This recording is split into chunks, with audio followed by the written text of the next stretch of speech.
Dead America, Idaho, Part 1. Dead America, the Second Month, Book 7. Written by Derek Slayton. Narrated by Aaron Smith. Chapter 1. Seattle Rebuild, Day 2. The sun hid behind the horizon as Captain Kersey gathered his gear for that day's upcoming mission.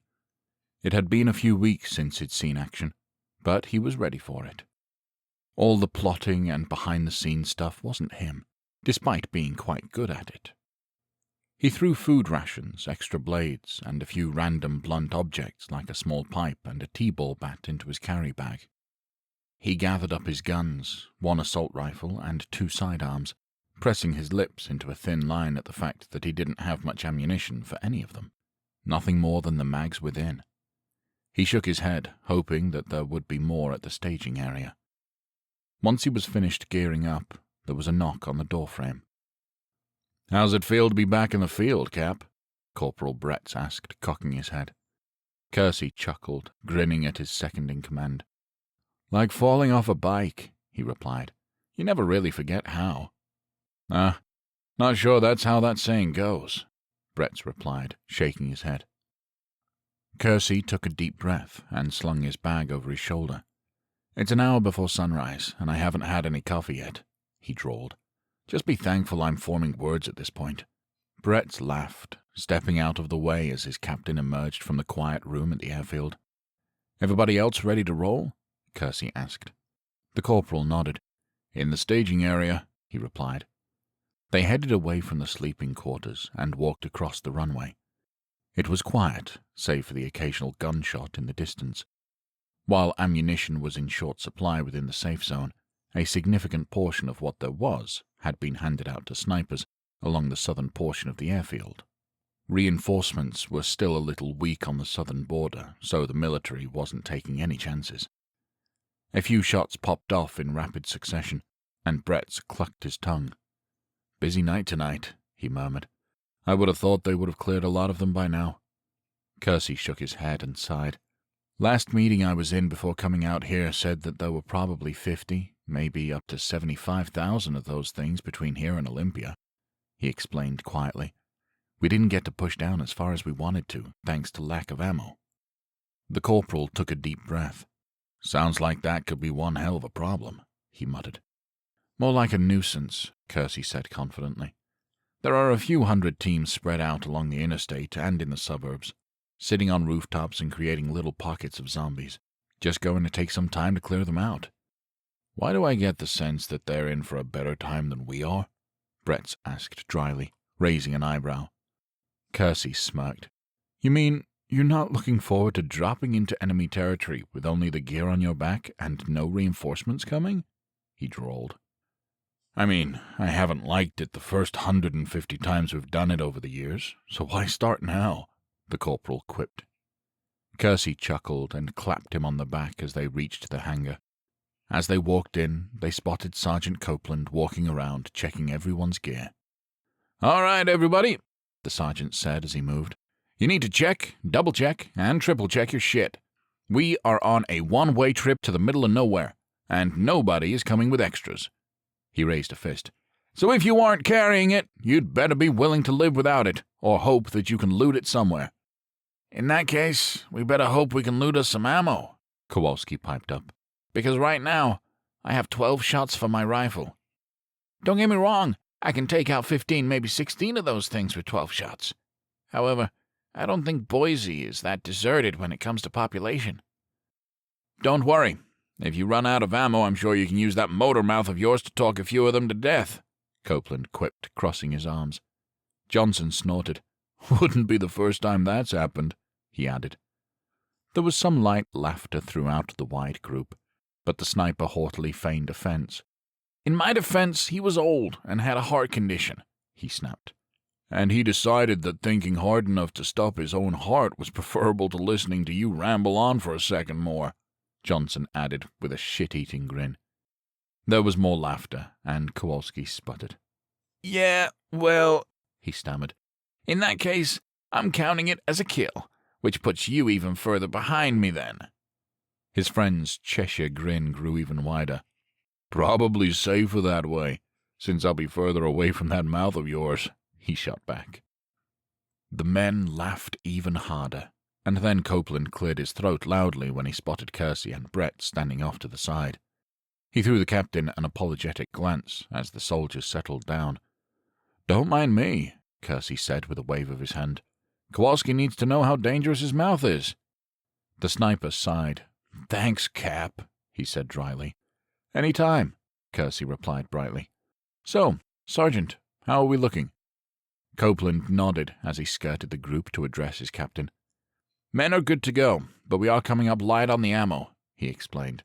"We managed to scrounge together about 60 rounds or so from some of the men on the line, but that's not going to get us very far." Before Kersey could respond, David Frazier walked in with 2 other men, all 3 carrying mid-sized canvas bags. "Don't worry, Sergeant," David declared. "We have you covered." They tossed the bags down in front of the soldiers, and a few in the front opened them up, revealing piles of loaded magazines. "That's 2,000 rounds of ammunition, and worth its weight in gold, I might add," David said, jerking a thumb over his shoulder. "We are well beyond a shortage at this point, which is why you're on this mission." Brett's brow furrowed. "Didn't realize it was that bad," he said. "I assure you that it is," David replied. "But I'll let these 2 explain. This is Clint and Corporal Gadd.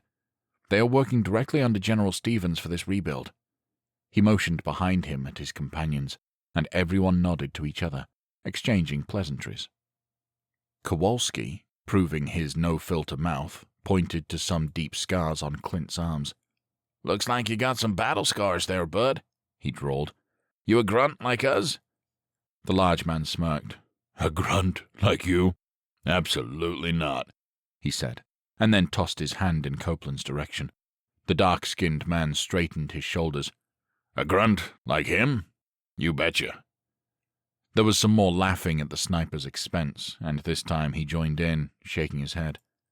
"I spent a number of years over in the sandbox," Clint explained, crossing his massive arms. "Called the business end of an IED, so I moved into logistics. Had a good run with rebuilding operations, handling the back end of the things and working under General Stevens. When we finally got Seattle secure, I called back up with the general and he put me to work, even though I'm not technically in the military anymore." Gadd stepped forward. His more wiry frame looked downright frail next to his beefy companion. "Like my friend Clint here, I also work closely with General Stevens," he piped up. "And for the record, I'm not a grunt like any of you." Baker raised an eyebrow. "Too proud to get down and dirty like us?" he drawled. "Not at all," Gadd replied, lifting his hands palms out. "I'm just not physically capable of it. I mean, look at me for God's sake." Mac chuckled and nudged Baker. "Man's got a point," he said. "So, what do you do then?" Moss piped up, crossing his bulging dark-skinned arms. "I specialize in rebuilds, getting devastated war-torn cities back on their feet," Gadd explained. Dawson nodded thoughtfully. "You ever do anything this big?" he asked. "Nobody has ever done anything on this scale since World War II, Gadd replied with a sigh. "And maybe not even then. For all intents and purposes, we're on an island, alone. We're surrounded by the enemy. No reinforcements are coming, and the only resources we have are either within our lines or we have to go out and get them, which is what you are doing." He nodded to David, who pulled out a folder from his bag and handed satellite imagery printouts to everyone. Clint faced the group. "What you have in your hands is an aerial view of Boise, Idaho," he said loudly. "This was taken yesterday, and shows the area about 50 miles around downtown. We were having some satellite issues, so unfortunately this is as close a view of things as we're going to get." "Oh, great. Essentially jumping in blind," Brett muttered as he scanned the page. "That's always fun." "We have interviewed every single person from the Boise area that we could find," Clint continued, ignoring him, "and asked them about the city, and more importantly, the ammunition factories." Gadd nodded, holding up one of the sheets and motioning as he spoke. The dozen circles on the map are the best guesses we have when it comes to where those factories are. Best guesses? Mac asked. Clint shrugged. We don't have the internet anymore, so it's not like we can plug in a search to get the addresses, he explained. Based on the people we've spoken to, we're 100% confident that 60% of those locations are going to be accurate. 100% confident that 60% is accurate? Kowalski blurted, crossing his arms. You sure you didn't leave the military to become a politician with that kind of spinning? Clint shrugged.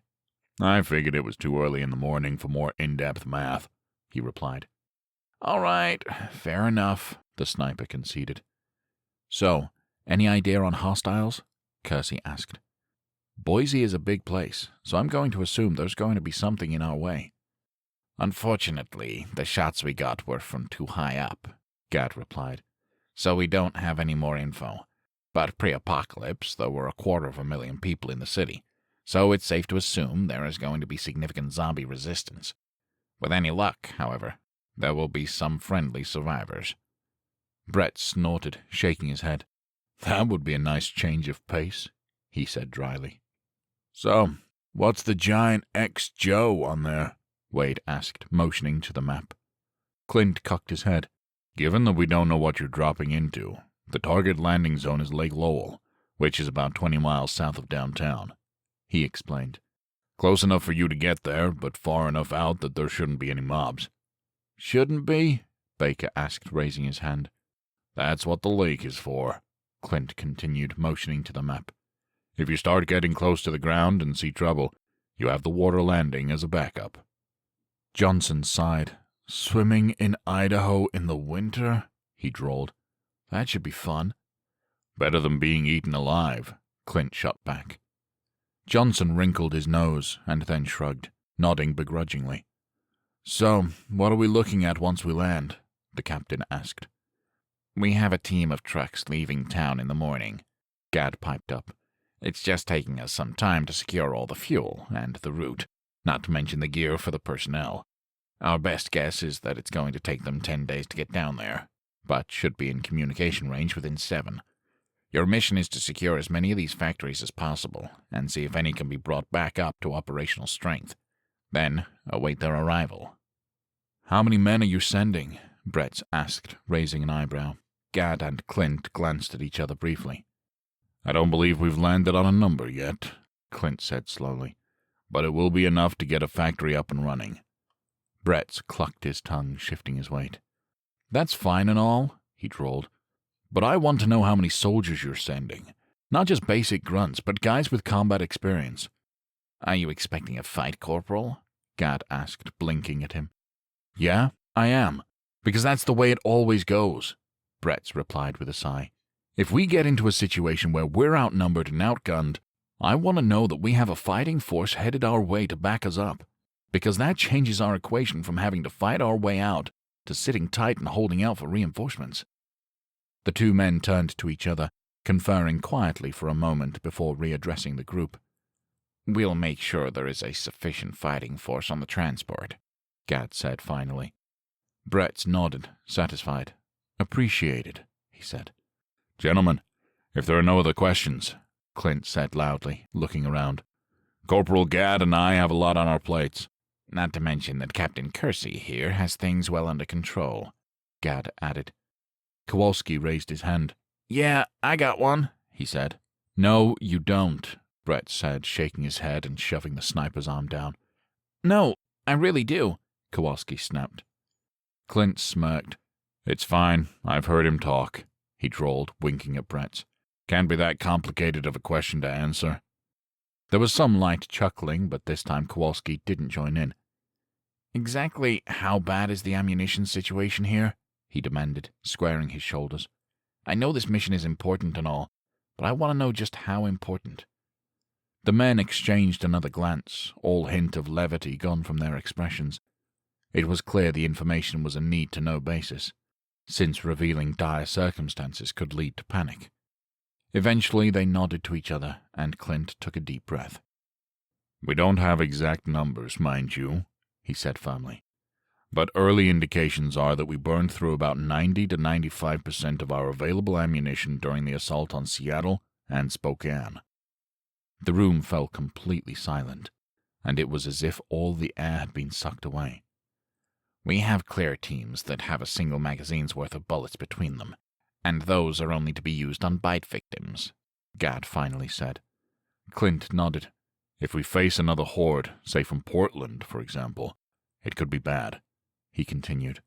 "And that doesn't take into account militia and any other anti-government groups, which the Northwest has more than their fair share of."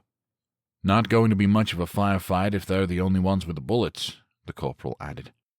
"Needless to say," Clint said with a sigh, "this is highly classified, as revealing this information could cause a panic.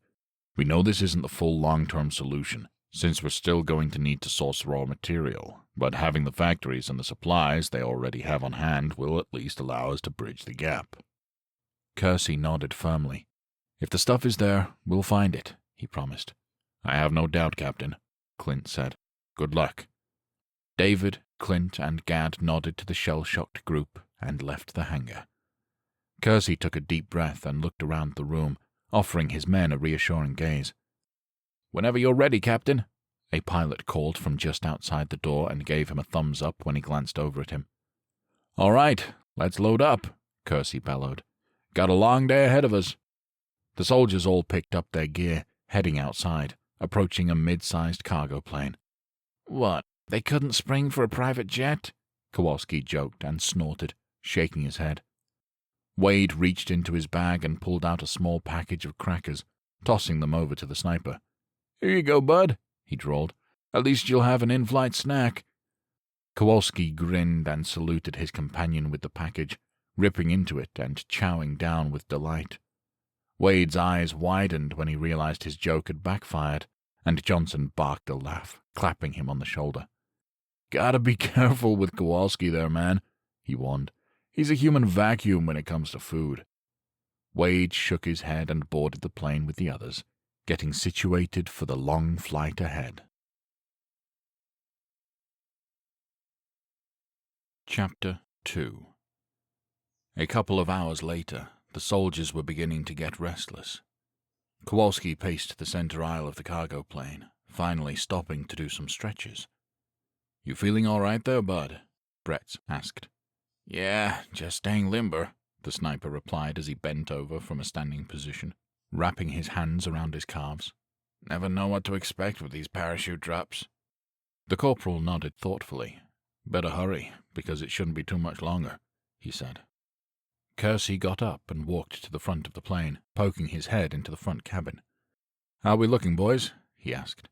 2 minutes from the target drop zone, sir," the pilot replied, holding up a thumb. The captain nodded. "Any signs of life over Boise?" he asked. The pilot shook his head. "That's unknown, sir," he admitted.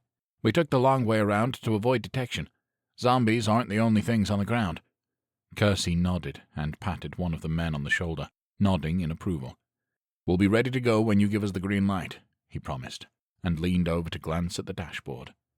His brow furrowed when he spotted the fuel gauge at 1/3 of a tank. "You boys going to be okay getting back?" he asked warily. The pilot nodded. "We'll be okay getting to our landing zone," he explained. "Flew over it a couple of hours ago. Nice flat land with absolutely nothing around it. Frankly, it'll be nice to have a few days off to lounge around and wait for the caravan to reach us." The captain took a deep breath. "I'd better see you riding up with them in a week or so," he said firmly, pointing at each one of them in turn. "That's an order." The men chuckled and responded with, "Yes, sir," in unison. Kersey, satisfied, backed out of the cockpit and returned to the back. "Okay, we're 2 minutes out," he called loudly. "Let's get geared up." The soldiers stood and secured their gear, as well as their parachutes. The captain did so as well, and then moved to the back of the plane, opening up the hatch. The pressure of sucking wind made his ears pop as sunlight bathed the interior of the plane. The others walked up, hitching their parachute lines to the pull cord. The men looked out, seeing a whole lot of nothing, just vacant land and trees as far as the eye could see. The lake sparkled in the distance, quickly gaining on them. "Rendezvous on the southern shore of the lake," Kersey reminded them. "If there are minimal hostiles, take them out silently. See you all on the ground." The soldiers all nodded to him, and then to each other, and looked up as the light above went from red to green, signaling that it was time to jump. Copeland, Wade, and Kowalski were out the door first, their chutes automatically deploying as they exited the aircraft. Bretz paused for a moment, taking a deep breath before leaping out after them, quickly followed by everyone else. The pause put a quarter-mile of distance between the first trio and the rest of them. That distance was enough to put the first 3 men in danger of landing in the lake. The wind picked up, making the danger a reality. Everyone drifted towards the water, and Copeland, Wade, and Kowalski floated over the middle of it before cutting their chutes and plunging down into the water. The rest of the group managed to land on the ground, a couple 100 yards away from the edge of the water. As they gathered their chutes, laughter rippled through them. "Man, they're going to be pissed," Moss drawled. "Chilly weather plus water? Not a good mix." Mac snorted. "Especially with Kowalski," he added. "Hey, Captain, permission to build a fire so Kowalski can dry off." "That's mighty kind of you, bud," Johnson said, blinking in surprise. Mac shook his head. "I'm not doing it for his benefit," he said. "I'm doing it for our sanity. You really want to listen to him bitch about being cold and wet for the rest of the day?" Johnson wrinkled his nose as he contemplated, and then turned to Kersey. "Cap, I second Mac's request," he said. Kersey shook his head. "Sorry, but we have a lot on our plate today," he replied. "Just going to have to put up with." "Captain, we have contact," Brett said. All traces of joking dissipated immediately. All 7 men raising their weapons to the west of them. 2 pickup trucks headed their way, several people in the backs of both. They were a few 100 yards away and gaining quickly, having emerged from the nearby woods. "What's the play, Cap?" the corporal asked. "We don't know their intentions," Kersey replied firmly. "Last thing we need is a firefight, especially in open terrain." As the group focused on the 2 vehicles heading their way, another engine roar grew from behind them. The captain glanced over his shoulder to see another truck with even more men approaching them quickly from the other side. "Cap, they don't look friendly," Baker warned. "They also have us surrounded," Dawson piped up. "And they have transportation, and we have no cover. It's not like we have any options here, Baker." "Dawson's right," Kersey agreed. "Just stand fast." The group of 7 soldiers made a defensive circular position, guns aimed at the approaching vehicles. As the trucks grew closer, the men leapt from the back, creating a wall of death with their own guns aimed at the newcomers. As the standoff solidified, a man who seemed like the apparent leader of the group got out of the driver's seat of one of the vehicles, walking towards the line. He didn't draw a weapon, his swagger big enough for a man who had the upper hand. Well, he drawled and clucked his tongue. "I know we're getting close to Christmas and all, but I still think it's a bit early for Santa's elves to be floating down to us from his sleigh." "Our mistake," Kersey said, forcing levity into his tone. "With as cold as it is out here, you can see how we got confused about the date. Not like anybody is keeping track anymore." The man cocked his head. "Some of us are," he said, shifting his weight to one leg casually. "Counting every single day since our military up and abandoned us, leaving men, women, and children to fend for themselves against the horde of ghouls that showed up on our doorstep." The captain took a deep breath. "You serve?" he asked. "I did not," the man replied slowly, shaking his head. "A few of the boys currently aiming their weapons at you have, however." He waved a hand around over his head. "Couple of them were even active duty when the order came down to tuck your tails between your legs and run away. Unlike the lot of you, they had integrity and stayed to do their jobs and protect innocent lives." Kersey swallowed hard, inwardly sighing at this exchange. "I respect the decision to stay behind. However, we had bigger issues at hand that required our attention." "Oh, really?" the man asked with a sneer. "Why don't you explain it to me?" Kersey lowered his weapon and held out his hand. "Captain Kersey," he offered. The man raised an eyebrow and shook his hand. "Captain Kersey," he repeated. You can call me Conrad." He nodded and then put his hands on his hips.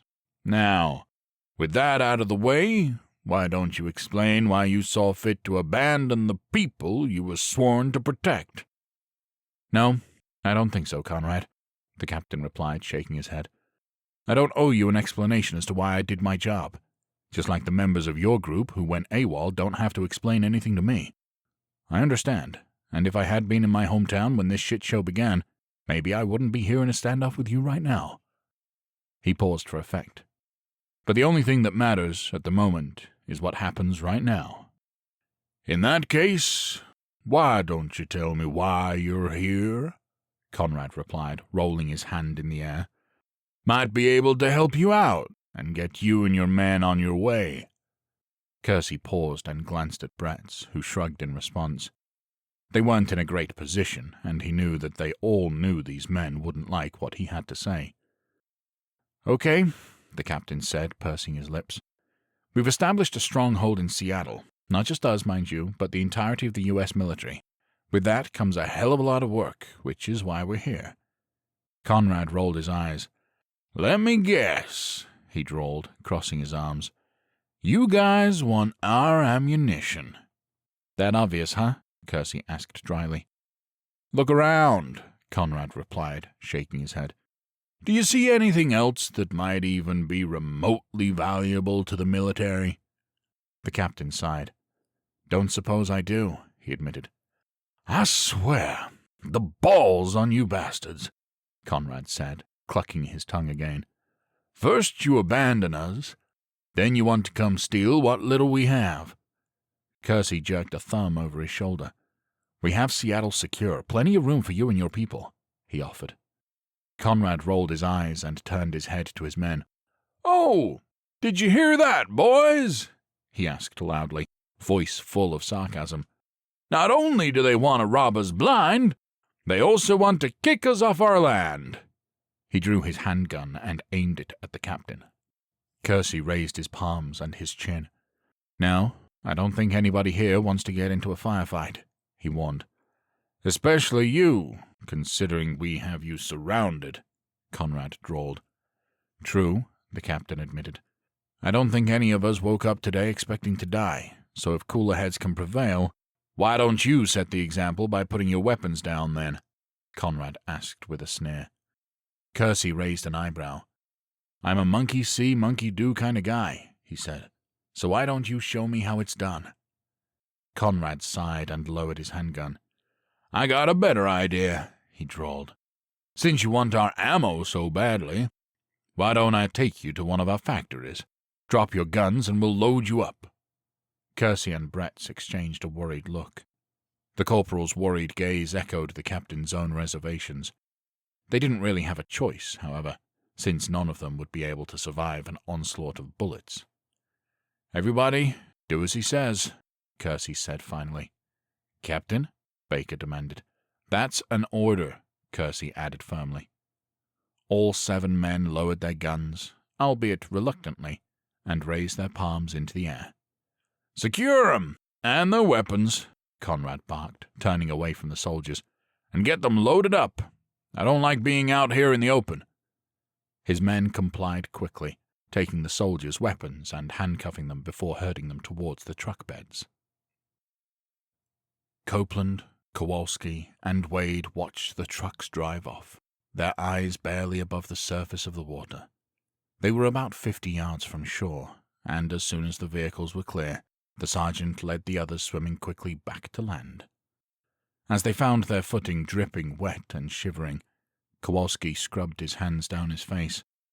"What the fuck are we going to do now?" he groaned, teeth chattering. Copeland took a deep breath, running a hand through his slick hair. "We're going to get our boys back," he said. Chapter 3. The 3 soldiers wrung out their wet clothes, trying to get warm. The water combined with the low temperatures could be dangerous if they weren't careful. Despite every second taking the others further and further into the unknown, Copeland knew that they had to be safe and take care of themselves. Otherwise there would be nobody to rescue the captain and the rest of their crew. "I swear to God, if our next assignment isn't Nevada or Arizona, I'm going to go AWOL," Kowalski chattered through a series of quivering hisses. Wade raised an eyebrow. "Big fan of the desert, are you?" "Well, that and Vegas," the sniper replied, shaking his head. "I'd kill for a stripper buffet at the moment." Copeland grunted as he wrung out his shirt. "Hope you're ready to kill for other reasons," he added, "because I have a feeling we're going to be doing a lot of that." He put his garment back on and then walked over to the tracks in the grass, kneeling down to inspect them. The ground was partially frozen, but the trucks were heavy enough to dig down into the turf. "Should be enough dirt on the tires to give us a direction once they hit the road," Copeland said, and got to his feet. "Come on." Kowalski and Wade quickly got dressed and hurried after the sergeant, the three of them moving at a brisk pace. The added body movement did a good job of warming them up, despite their clothes still being damp. When they reached the woods, there was a path through it with more tracks, and they ran down the center, keeping an eye out for any surprises in the trees. After about half a mile, they hit the road, and Copeland motioned to the tracks heading north before fading out after the tires shed all the dirt. "If they were waiting on us to land, then they couldn't have been too far away," Wade said. Kowalski reached into his pocket and pulled out a plastic bag, opening it to slip the folded aerial image from inside. He unfolded it and traced his finger along the southern portion where they'd landed. He cocked his head and tapped a drawn circle near their location. "Got the fuckers," he said. "What?" Wade asked, turning around to gape at him. "How?" Kowalski held up the map, pointing to the circle. "We can't be more than a few miles away from this ammunition factory," he explained, "and it's in the right direction." The sergeant raised an eyebrow, and Wade pursed his lips. The sniper threw up his hands, the paper flapping as he did so. "Come on, guys, this isn't rocket science," he huffed. "Those bullets and the factories that make them are going to be the single most valuable asset this town has to offer. Anybody with half a brain would be protecting it. Plus, most of those factories are going to have decent anti-theft measures put into place. High fences, barbed wire, perfect for riding out the apocalypse." The others glanced at each other and shrugged. "I've heard worse ideas, Sarge," Wade finally added. Copeland nodded. "Okay, we'll start heading that way," he agreed. "But if we see another potential spot along the way, we're checking it out." "Works for me," Kowalski said, raising a victorious fist. "Lead on, Sarge." Copeland led the trio up the road, still moving at a brisk jog. Their boots smacked down on the pavement in a steady rhythm, their breaths puffing as they finally began to break a sweat, even in the cold. About half a mile up the road, the sergeant brought them to a stop, pointing at a mailbox along a dirt driveway. He raised his assault rifle, and both Wade and Kowalski readied their sniper rifles. "Let's check it out," Copeland said, and they fanned out. The snipers each took a side of the driveway, about a 30-yard buffer on each side of the sergeant. There wasn't too much cover, but the grass was tall. Copeland went straight up the driveway, no longer jogging but still walking quickly.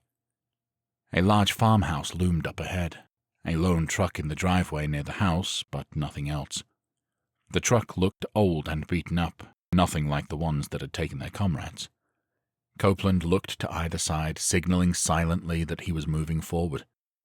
30 yards from the truck, the front door opened, and the unmistakable sound of a shotgun chambering a shell echoed.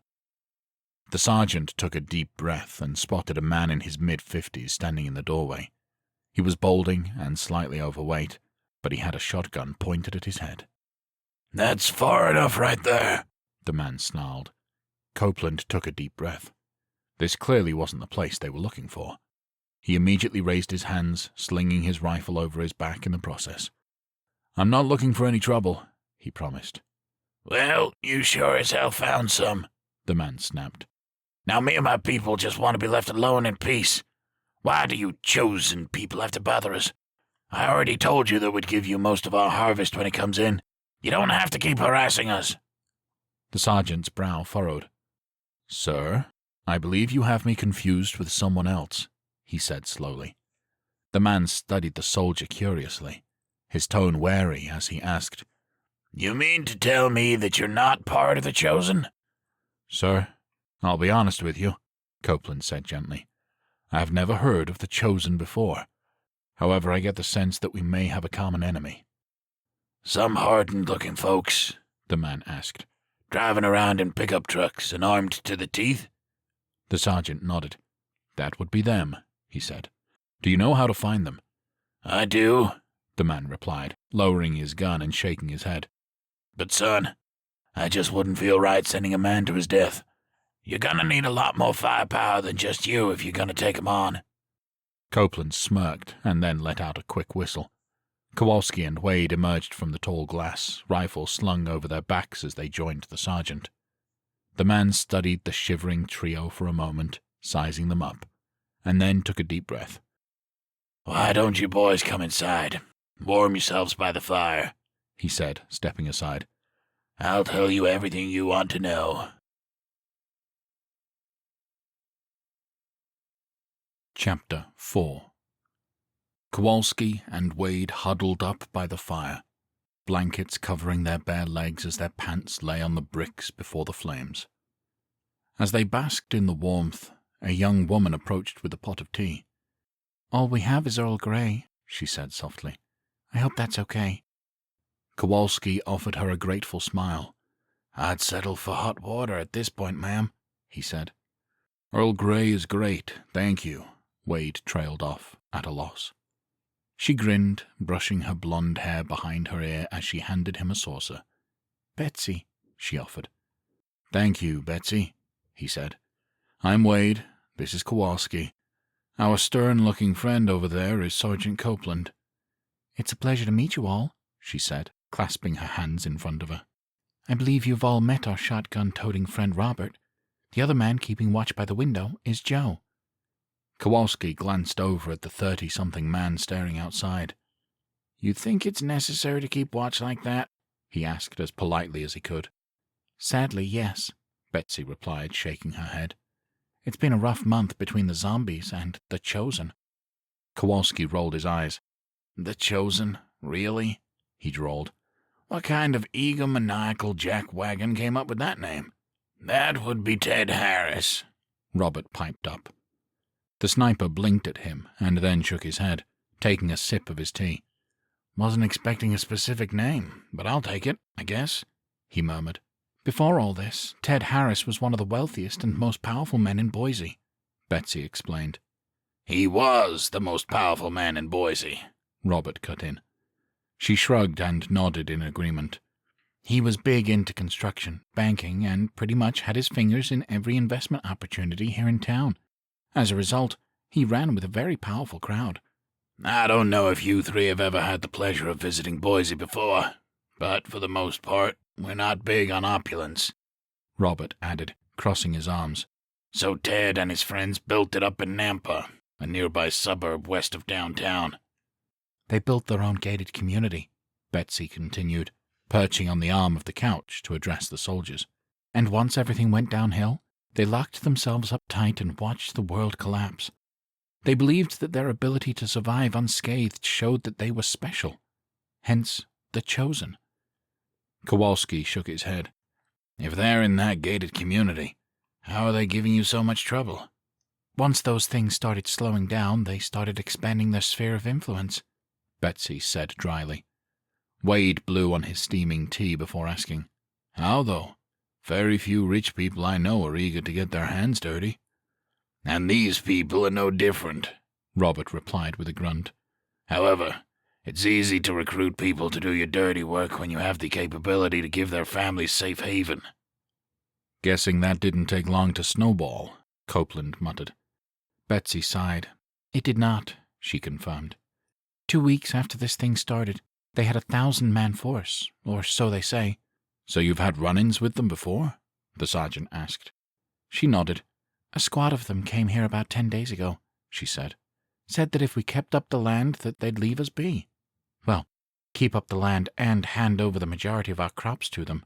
"Lots of soldiers means lots of mouths to feed," Kowalski said dryly. "There are others out here like you?" Copeland asked. Betsy and Robert exchanged a nervous look, and the sergeant noticed, raising an eyebrow. "I'm guessing that's a yes," he prompted. Robert sighed and nodded. There's a community out in Kuna, about 20 miles due east of here, he explained. We haven't been, but we had someone from their camp pass through here a few days ago. They said it's safe, and that they've been fighting against the Chosen and holding their own. Said we can join them if we want. Why haven't you gone? Wade asked. Betsy clasped her hands tighter. Because there are always patrols, she said. If they catch us, they're not going to give us a second chance. If you help us get our people back, we will gladly take you to Kuna with us, Copeland said firmly. Betsy and Robert shared another look, this one more helpful. Okay, we'll help you, the older man finally said. The people you're looking for are in the munitions plant just up the road. Boom! Kowalski cried, nearly spilling his tea with his excitement. Called it! The room was dead silent as everyone stared at the soldier. You can ignore him, Wade finally said. He's an idiot. Robert chuckled and then shook his head, addressing the sergeant. It's not going to be easy to get in, he said. They have fences all around the place, and my guess is they have it locked up tight. Any idea on force strength? Copeland asked. Robert and Betsy looked at each other, shaking their heads.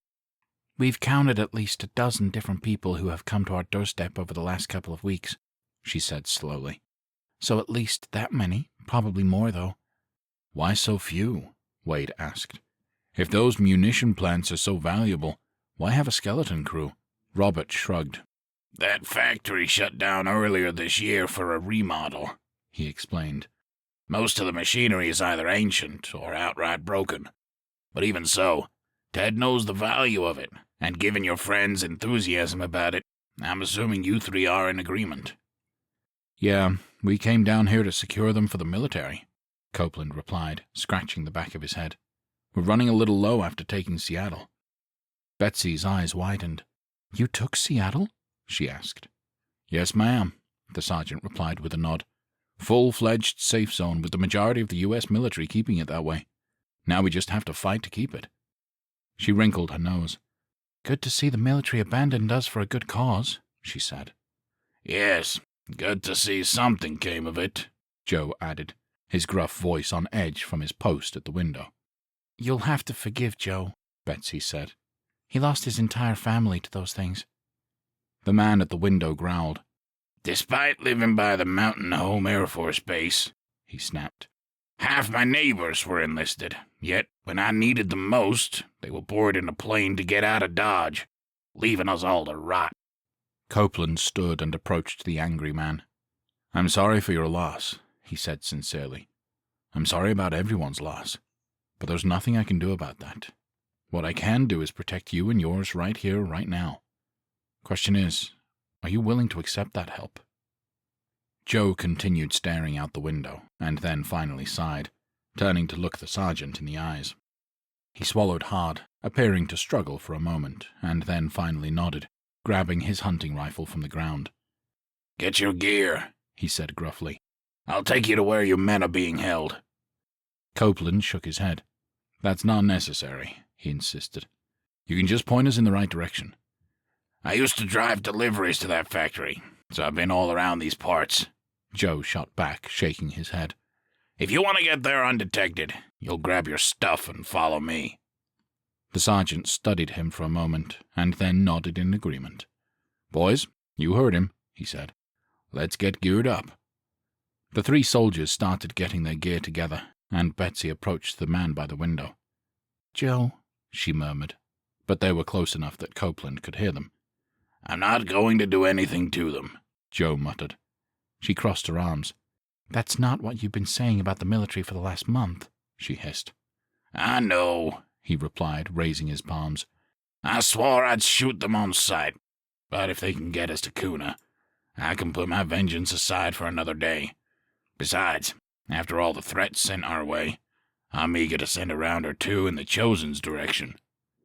She gave his shoulder a squeeze, and then took a step back so he could turn towards the soldiers.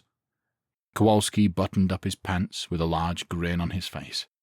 Oh, fire-warmed pants, he moaned happily. So toasty warm, just like they're out of the dryer. Copeland shook his head. Enjoy that warmth, he suggested, because as soon as we get outside, it's gonna go quick. The joy on the sniper's face quickly dissipated, and he shook his head, muttering something along the lines of buzzkill under his breath as they filed towards the door. Copeland kept pace with Joe, moving at a brisk pace through the cold towards the road. Chapter 5.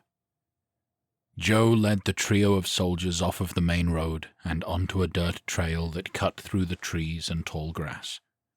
The trail was barely wide enough for a person, so they moved in single file. "If you were a driver," Kowalski asked slowly, "then why would you know about a trail like this?" Joe sighed. "Some days it would take hours for those bozos to get my truck loaded up," he grunted. "Company loved to short staff to save a few bucks, and since I was an independent contractor that they didn't pay, they didn't care about my time. So some of the other drivers and I would kill time with a hike." Kowalski glanced back at Wade, who simply shrugged in return. "How much farther up is this place?" the sergeant asked. "Half a mile or so," Joe replied. However, after a few more steps, he held up his hand to stop them. The soldiers listened carefully, hearing rustling leaves and shuffling feet, and the telltale sound of moaning. Copeland tapped Joe on the shoulder, motioning for him to move out of the way. He drew his knife and inched past their new companion, readying to strike as he shifted towards the ghouls. 20 yards up, the noise sounded way closer, and he spotted movement just to the right of him. A zombie flailed in the leaves, caught in some underbrush, growing even more excited at the sight of fresh meat. The sergeant moved quickly, darting over and jamming his blade into the creature's eye socket to end its loud moaning. As it fell limp, he picked out several other sets of footsteps, and he hissed back to his crew. "Stay here," he said to Joe, and then waved for Kowalski and Wade to come up. Both soldiers drew their knives, and though the trees and brush were thick and impairing their vision, they could still hear the snapping of twigs and rustling as the zombies moved. Copeland doled out hand signals to instruct the other two where to move, and the trio spread out by about 15 yards, moving through the woods towards the sounds. After a few more steps, the moans grew louder.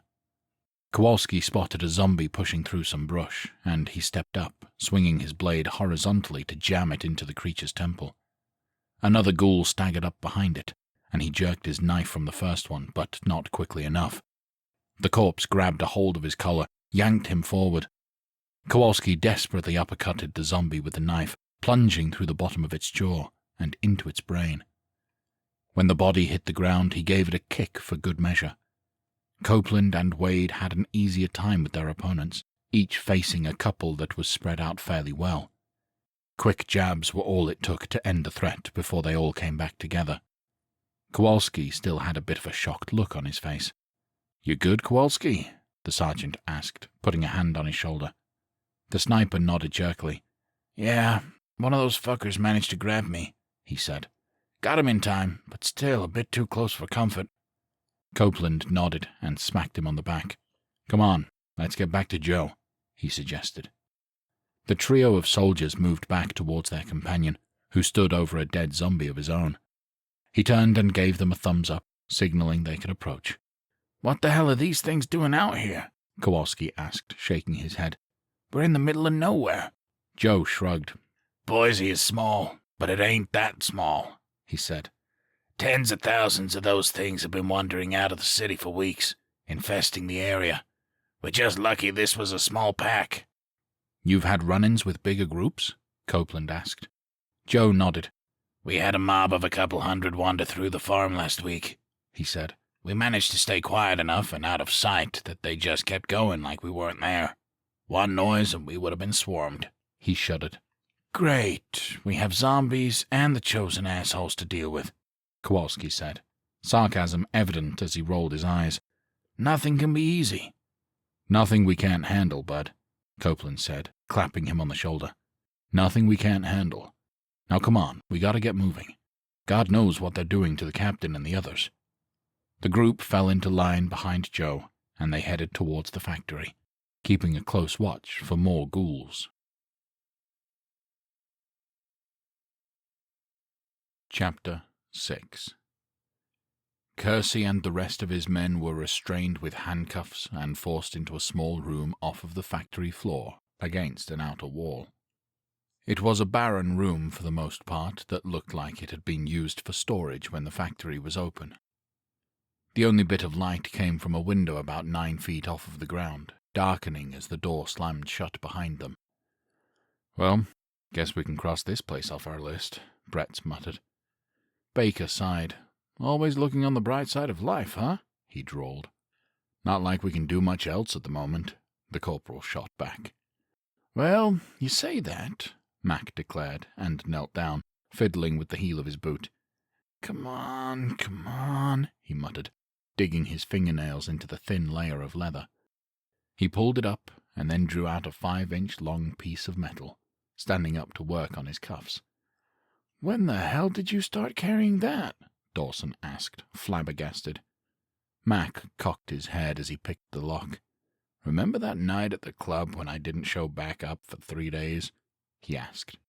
"Yeah?" Dawson asked, brow furrowing. "Crazy bitch kept me handcuffed in a back room in nothing but my boots and tighty-whities," Mac grunted.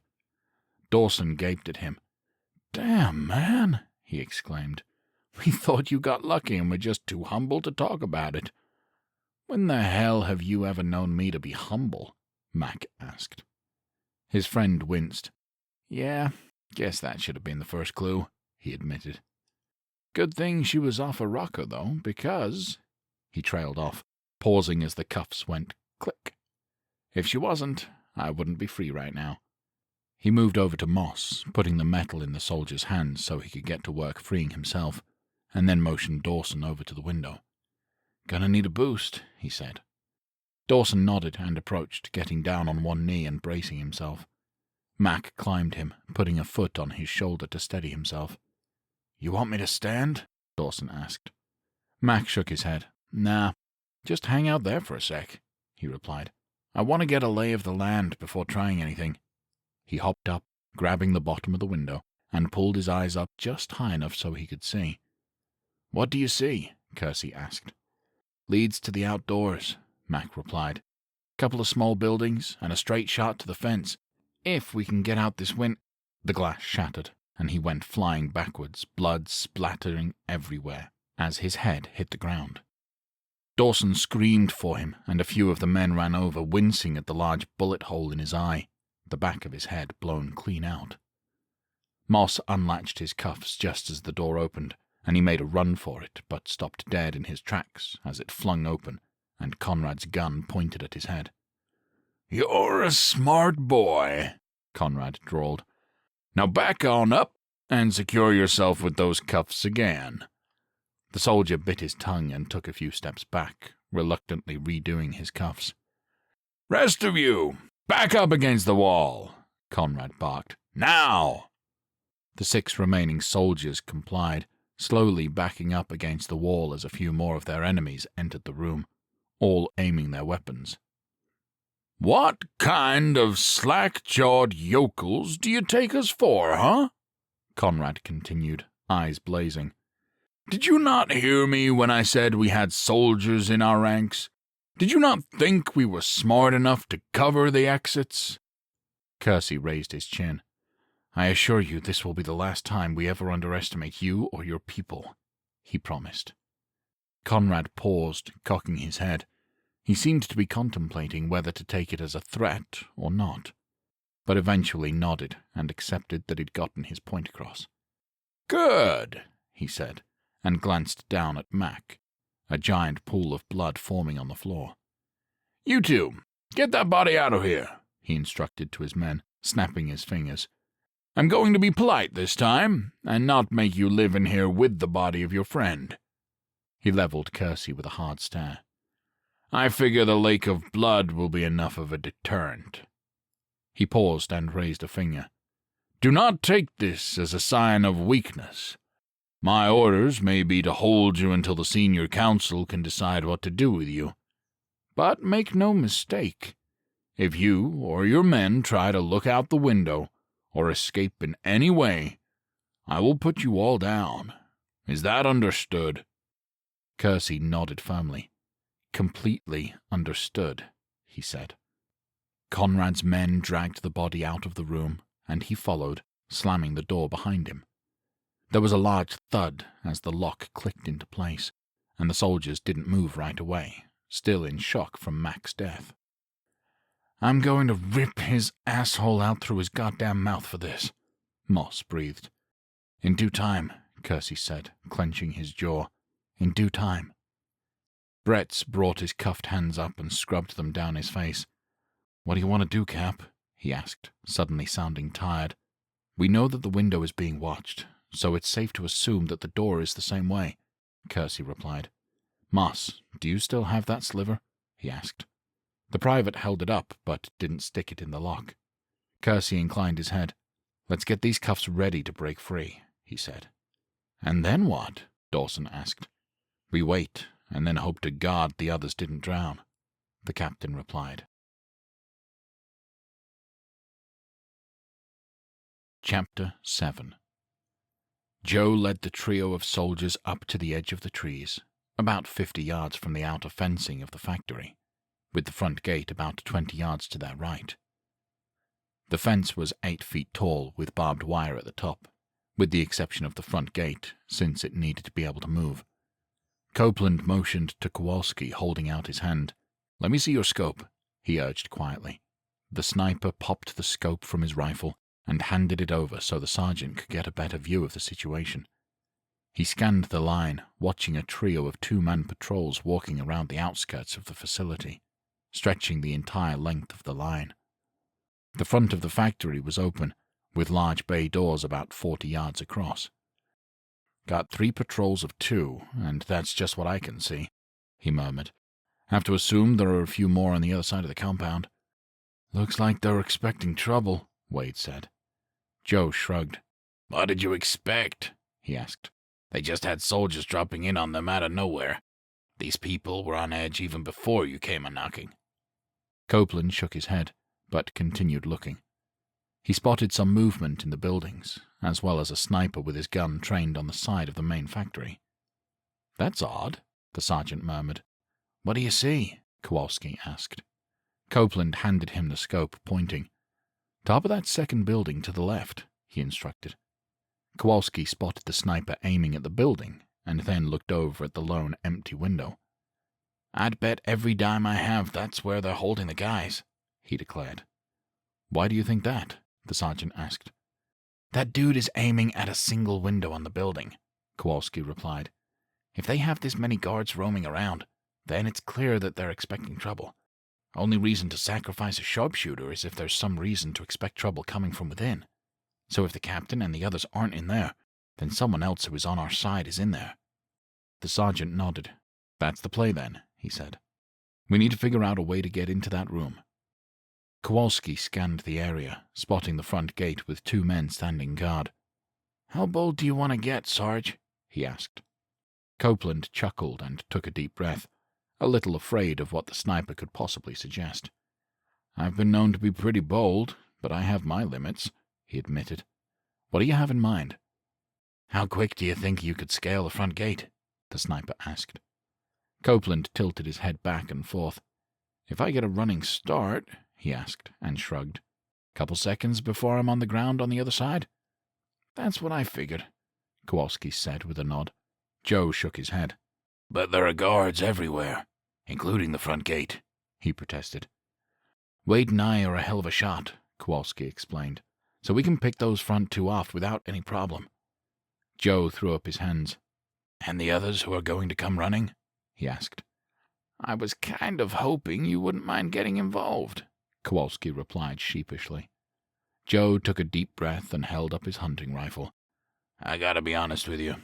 This thing is mostly for show," he admitted. "I have to use the scope to hit a zombie in the head from 10 yards. If you need me to hit someone, it's going to be luck if I do." "I don't need you to hit a thing," Kowalski promised, shaking his head. "I just need you to make some noise and draw a few of them in your direction. As long as you get close to hitting them to get their attention, you'll be doing your job." Joe raised his gun. "I can say with utmost confidence that I can miss a target for you," he promised. "Attaboy," Kowalski replied with a grin, smacking him on the shoulder. "If we pull this off, I'll give you a few pointers back at the farm." "Something to look forward to, then," Joe replied, and then gave them a nod, heading off to his position at the far end of the wooded area. Kowalski turned to Copeland, who was warming up for his run and climb. "So, once I'm over, what's the plan?" the sergeant asked. "Wade and I will pick off who we can and keep the others engaged while you get inside the factory," Kowalski explained. "You get the captain, and we get the hell out of here before the noise draws too many of those things our way." Copeland sighed. "I've heard worse plans," he said. "Thanks," Kowalski replied. "I guess." The sergeant cracked a smile and then smacked the sniper on the arm. "Come on, let's get this going," he said. Everyone reached their positions, with Copeland about 40 yards back in the trees on a small path. Kowalski and Wade flanked him about 10 yards on either side of the walkway, and a few yards deep behind cover. Kowalski took aim at his target, an unsuspecting guard standing at the front gate, his rifle slung over his shoulder. The other man stood on the opposite side, doing the same thing. Both of them had slumped shoulders, looking bored out of their minds, which was understandable considering they'd probably been in that position for weeks. Copeland gave out a little whistle, letting the snipers know he was ready to go. Then he took off running as fast as he could, picking up speed to close the 50-yard gap between the edge of the trees and the front gate. As soon as Copeland busted out into the open, both Kowalski and Wade fired. The bullets ripped through the guards' heads, dropping them to the ground and giving the sergeant a clear path to the fence. Kowalski immediately turned his attention to the left side of the complex, scanning the area for targets. He quickly honed in on a pair of guards about 40 yards from the front gate who had just spotted the sergeant. As the duo drew their weapons, Kowalski aimed and fired, hitting one of the guards in the upper torso, spinning him violently to the ground. His partner turned in the bullet's general direction and panic-fired. The bullets weren't well aimed, but they were close enough to force Kowalski behind cover. He waited for a beat before popping out, taking quick aim, and firing. This bullet hit the guard dead center in the chest, dropping him to the ground. Kowalski didn't even have time to admire his kill before the tree branch in front of him exploded, forcing him back behind cover. He peeked out, spotting the sniper that had been covering the window now trained on him. "Shit," he muttered, and quickly crawled backwards into the trees. He hoped that the rival sniper would continue to be distracted, looking for him in the brush. Impossible to find a target. Gunfire erupted all across the compound as Kowalski retreated, and Wade popped off several rounds, knocking down a couple of patrol groups before being forced back into cover as well. Several men fired from the factory, shrouded in darkness, and from behind cover, the trees around the sniper splintering from the bullets impacting them and forcing him even deeper into cover. Joe watched this from the far end of cover, across from the corner of the lot. He watched a dozen or so muzzle flashes coming from the factory, as well as other spots in the compound. He wasn't sure exactly what to do, since he didn't have a visible target, so he aimed in the general direction of a muzzle flash and fired. The bullet smacked into a small building beside the factory, causing the gunshots from that position to stop. Joe blinked for a moment, shock hitting him. Had he really hit someone? The thought quickly faded when 3 men broke from cover and ran full tilt in his direction. "I think I made them mad," Joe muttered, watching the trio of men run hard to the edge of the lot. One of them aimed in his direction, while the other 2 popped off shots towards the snipers. Joe froze, relieved that they hadn't spotted him yet, but his blood ran cold at the realization that he was going to have to carry his weight here. He aimed his rifle towards the edge of the fence as the trio of men approached, watching as the leader reached the metal. The man drew his knife and climbed up, quickly cutting away part of the barbed wire and creating a path over top. Joe aimed carefully at the man as he swung his leg over, waiting for him to be on his side of things. He pulled the trigger, missing badly but gaining their attention. The man on top of the fence perched up there and aimed his rifle towards Joe and opened fire, the other 2 doing the same through the chain link. Joe ducked back behind a tree as bullets impacted all around him. A moment later, a gunshot went off much closer, prompting him to look up. The man at the top of the fence was slumped over, and the other two aimed away from him, but still towards the woods. Kowalski, Joe murmured in relief. Another shot went off, and another man dropped to the ground, forcing the other one to retreat for cover. Joe jumped up from behind his tree and headed towards where he assumed Kowalski was, but was startled by a few zombies working their way towards him, drawn to the noise. One ghoul staggered particularly close, and Joe was forced to shove it back. He quickly raised his rifle, trying his best to aim at its head, and fired. At such a close range, the bullet tore the right side of the zombie's head clean off, dropping it to the ground. The other two moaned loudly, pursuing him. Joe ran terrified when he heard a chorus of moans coming from behind him. He darted quickly through the branches, the brambles smacking him in the face and body as he ran. Kowalski, he called as loudly as he dared. Kowalski! The sniper popped up from behind cover and grabbed him by the shirt, jerking him down into a copse of bushes. Stop yelling, he hissed. We got zombies, Joe huffed. Kowalski groaned. Shit, how many? He asked. More than we want to deal with, Joe replied. Gunfire continued to pepper the air, both from the factory and from the other sniper's direction. Come on, we have to get to Wade, Kowalski urged, and leapt to his feet. The duo tore through the woods towards Wade's position, the chorus of zombie moans growing louder and louder as they went. Chapter 8. Copeland ran hard towards the front gate, watching as the two guards in front of him collapsed in a heap from the bullets his snipers had just pumped into them. Before he could reach the fence, gunfire erupted from the inside of the complex, pushing him to move faster. He hopped off of the ground, getting halfway up the fence in a hurry before climbing over. He swung his legs over and dropped to the ground, immediately pumping his legs hard to get behind cover. Bullets whizzed by his head as he ran, but that quickly stopped as the snipers began to pick people off. When he reached the front bay doors of the factory, he moved to the left-hand side to find cover. When Copeland made it within a few yards of the door, one of the guards came around the corner to see what was going on. He didn't even have time to react before the speeding sergeant was on top of him.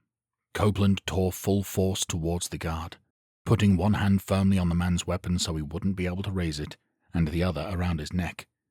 His momentum was strong enough to force him back, slamming him violently into a piece of heavy equipment. The man's head bounced off of the metal, dazing him. Copeland didn't take any chances, repeatedly banging the man's head into the metal a couple more times to render him unconscious. As soon as he went out, he heard running footsteps coming from the main portion of the factory. The sergeant ducked down and slung the limp man over his shoulder, quickly moving inside. He turned down the first aisle he saw, flanked by machinery on either side. He dropped the body off beside one of them, staying quiet as the footsteps continued to grow louder.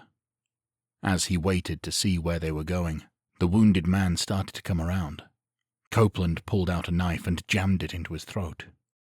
He had to put his hand over the man's mouth to keep his gurgling to a minimum, but a few seconds was all it took for the man to fall silent. Copeland heard easily half a dozen guns going off by the front entrance, firing wildly. He contemplated whether or not to ambush them, but decided against it. The risk of being overwhelmed by them was too great. He needed to trust his men on the outside. He peeked out from behind the machinery, looking down the aisle towards the back of the factory, and in the direction of the prison cell. He was forced to quickly duck back when he heard more footsteps running. Copeland listened carefully as a couple sets of footsteps ran down the aisle he was on. They ran at full speed, so he pressed himself against the machine, hoping they were so focused on the firefight out front that they would just run by him. The first one tore by, but the second one stopped abruptly, turning to see the body of his comrade on the ground. Before he could react, Copeland leapt from his hiding spot, grabbed him by the collar, and slung him to the ground. The sergeant put his hand over the guard's mouth while he expertly slit his throat with the other, trying to minimize the noise of the gurgling and thrashing as his life left his eyes. When he finally fell limp, Copeland looked up towards the other man, who skidded to a stop at the end of the aisle and looked back for his partner. The sergeant could see the realization dawn on him that his comrade wasn't still with him, and he raised his rifle, running back. It only took him a few steps before he noticed the feet of the dead man and began firing wildly towards the machines. Copeland ducked down, narrowly avoiding being hit by the bullets ricocheting off of the metal. As soon as the gunman got close, the sergeant leapt out, smacking the barrel of the gun upwards at the same time as he drove the knife into the man's gut. The guard let out a scream for help, but Copeland shoved the blade in deeper, twisting it hard and putting choked end to the man's voice. He jerked the knife free and shoved the body to the ground, sheathing the blade and readying his rifle in anticipation for retaliation. Much to his relief, nobody came. There was continuous gunfire from the front doors, which he assumed had drowned out his exploits. The noise they created firing back to the snipers drowned out the calls for help, and the gunshots had gotten lost in the noise. Copeland stood there for a few more seconds, making sure of his theory, and the immediate threat dissipating before taking off again. He worked his way down the line towards the prison room. He stopped by a stack of wooden crates stacked 5 yards high, peeking out from behind them towards the door. Despite the attack happening outside, there were still 2 guards standing by the door. Copeland weighed his options. It was about 10 yards between him and the men, and while he was quick on his feet, he wasn't that quick. He listened carefully, the sounds of gunfire echoing everywhere in the building. He took a deep breath and decided on a calculated risk, readying his assault rifle. The sergeant popped around the corner, and before the guards could even notice him, they each had a round in their heads. As the bodies fell, he moved to the door, sweeping the area to make sure nobody else was there. When he got there, he immediately leapt into a forceful kick at the door, ripping it clean off the frame. He went inside, finding Kersey and the rest of the men standing there with their hands behind their backs. "No need to be polite on my part," Copeland said, raising an eyebrow. The soldiers all dropped their hands to their sides, having unlatched the cuffs but still playing the part, so they'd have the element of surprise. "Sounds like quite the ruckus out there, Sergeant," Kersey said. Copeland smirked. "My apologies, Captain, but you know how Kowalski gets," he said. Kersey chuckled, shaking his head. "That I do, Sergeant," he said. "That I do." Copeland looked around, realizing that Mac wasn't there. His brow furrowed. "Captain, you seem to be down a man," he said slowly. Kersey sobered and nodded. "I'm sorry, Sergeant," he said gently. "A sniper got him as he was trying to break us out of here." Copeland took a deep breath, steadying his suddenly thumping heart, and then nodded. "Okay," he said hoarsely. "I'm good." Bretz and Dawson rushed to the door, grabbing the rifles and knives from the dead guards before ducking back inside and closing the door behind them. "So, what's the escape plan?" Kersey asked. Copeland shrugged. "Head to the front door and kill everyone we see?" he asked. The captain paused for a moment, and then nodded in agreement. "Can't go wrong with a classic," he quipped. "Lead us out, Sergeant." Copeland turned to the door and put his hand on the knob, pausing to address the men. "There are a handful of men by the front door, and God only knows how many outside," he explained. "We're going up the side aisle to ambush them, then headed right through the front gate. Good?" There was a round of "good" through the group, and he nodded firmly, opening the door and leading them out. They moved single file, with Bretz bringing up the rear to cover their tail.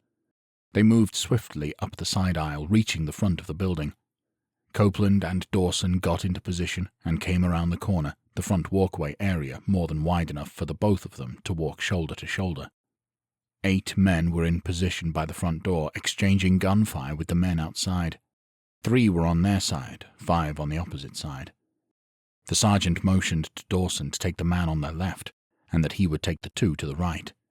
They struck in unison, firing quickly and destroying the trio of gunmen in a hail of bullets they never saw coming.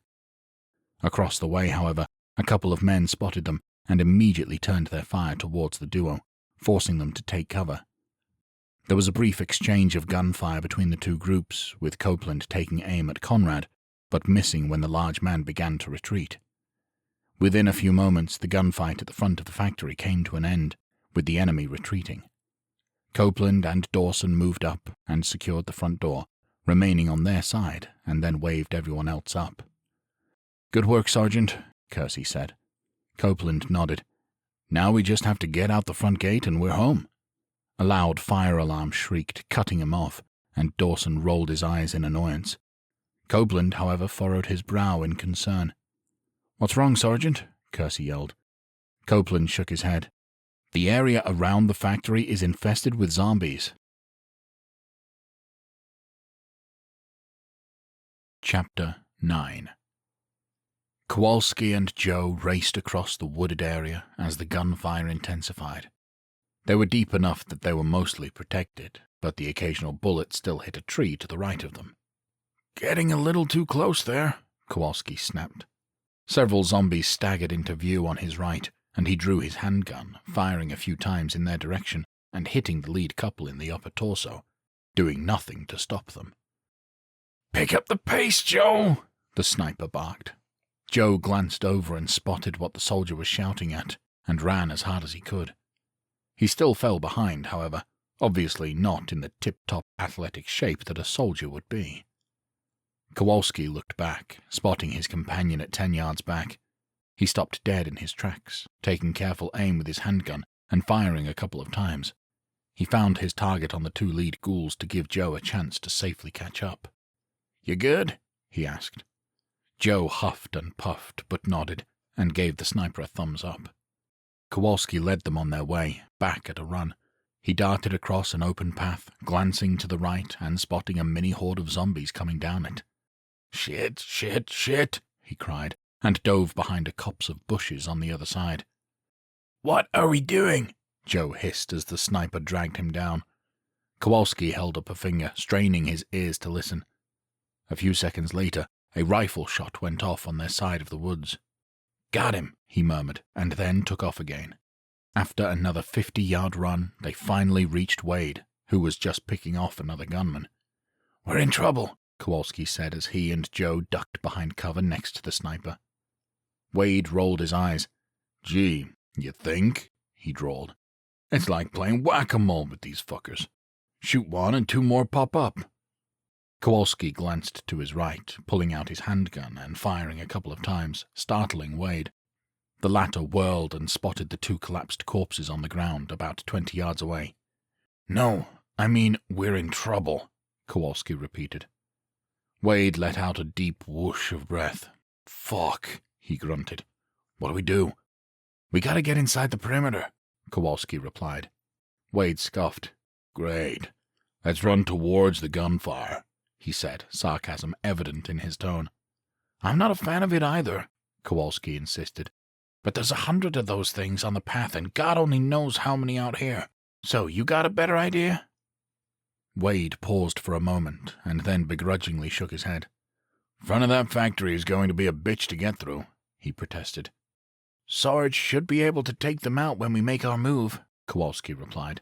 Frankly, I'm more concerned about the sniper. Wade puffed out his cheeks. Oh, good, he drawled. You mean you haven't taken him out yet? He was a little more difficult to hit than I anticipated, Kowalski shot back dryly. Wade sighed. Do you know where he's hiding at least? He asked. Last I saw him, he was on the left side of the factory, hiding on top of a small building, Kowalski replied. Pretty concealed, too. Wade cocked his head. Concealed? By what? He asked. I don't know. A box of some kind? His companion replied. He was resting his rifle on it, gonna take a scope shot to put him down. Wade licked his lips, thinking for a moment, and then a smirk grew on his face. Oh, hell, Kowalski muttered. I'm afraid to ask. If we can't hit him from our vantage point, Wade said and pointed to the sky, we change our vantage point. Kowalski raised an eyebrow. I hope you're good at climbing, he quipped. Wade winked at him and threw his rifle over his shoulder, seemingly unconcerned with the bullets whizzing by him. You two just make sure those zombies don't get too thick here, he called down. I gotta have a place to land. We're on it, Kowalski said. He and Joe readied their weapons, scanning the area for zombies as Wade furiously climbed the tree. It seemed like mere seconds before he was 10 yards off of the ground. Like a monkey, Kowalski murmured. Wade made sure to stay low enough that he was out of sight from the gunmen in the factory, but high enough that he could see what he was aiming at. Once he was in position, he started scanning the left side of the compound, looking carefully at each small building on the outside. After several moments, he finally caught his target. "There you are, you son of a bitch," he muttered to himself. Wade looked through his scope, the branches swaying back and forth in his line of sight. He studied them to make sure they wouldn't impact his shot as he lined up his crosshairs on the sniper's torso.